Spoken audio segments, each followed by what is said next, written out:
All right, welcome back with Chief Meteorologist Jamie Warner. This is some powerful video. Dash cam video released the moments that a powerful tornado tore a building apart. This is in Lincoln, Nebraska last week. Employees were still inside at the time. Fortunately, they all survived. Wind speeds were blowing at more than 150 miles per hour, which made it an EF3 tornado. Bunch of tornadoes blew through the plains last week. But Jamie, this gives you context and perspective. This is an EF3. Yeah.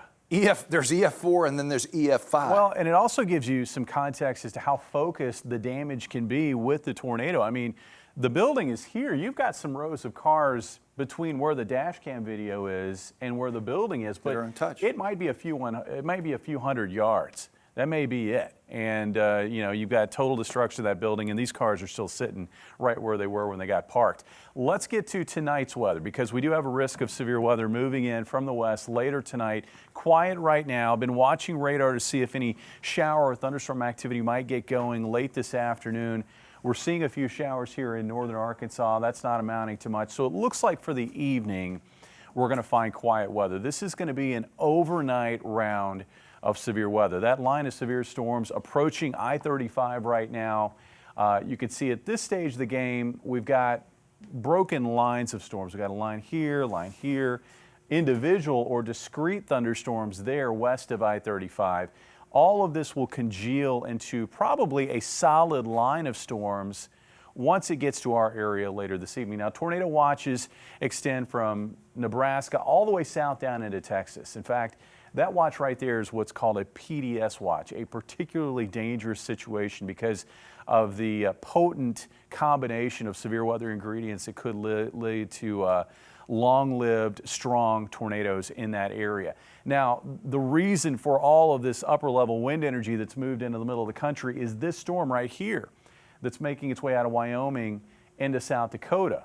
This is that ribbon of wind energy that's moving into the middle of the country as a result of that storm. And then that wind energy is sitting on top of an area where you've got lots of instability just ahead of a dry line. So it's that combination of severe weather ingredients that has led to a high risk of severe weather being outlined by the Storm Prediction Center from Wichita South and Oklahoma City. Now, as these storms develop into more of a line of thunderstorms, the risk changes somewhat and it decreases somewhat.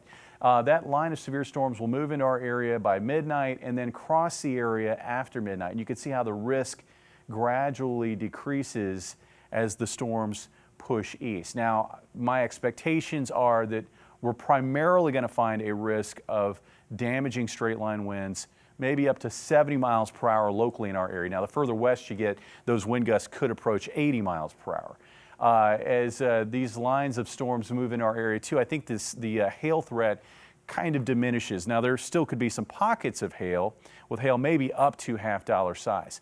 And as far as the tornado potential, yes, there will be a risk for a few tornado-warned storms overnight tonight.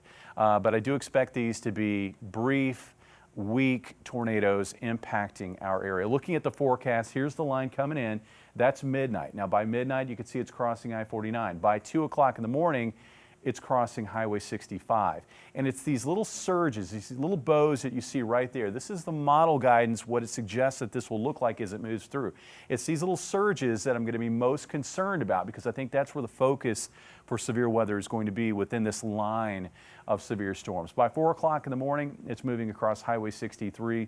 Again, the line of severe storms is gradually weakening. And then by 7 o'clock in the morning, it's exited. And tomorrow looks quiet for the most part across our area. As far as rainfall, the heaviest amounts will tend to be when the storms are most severe in our area, back toward I-49, 1 to 2 inches of rainfall possible there. We could see amounts of around an inch or more here along Highway 65 and could approach 1 inch off to the east. Temperatures tonight will probably get rain cool down into the low 60s with highs tomorrow up near 80 degrees. I do expect another round of scattered strong to severe storms on Wednesday. That's going to be a weather aware day, and then we should enjoy a long stretch of mild and quiet weather from Thursday through this upcoming weekend. All right, Jamie. A constitutional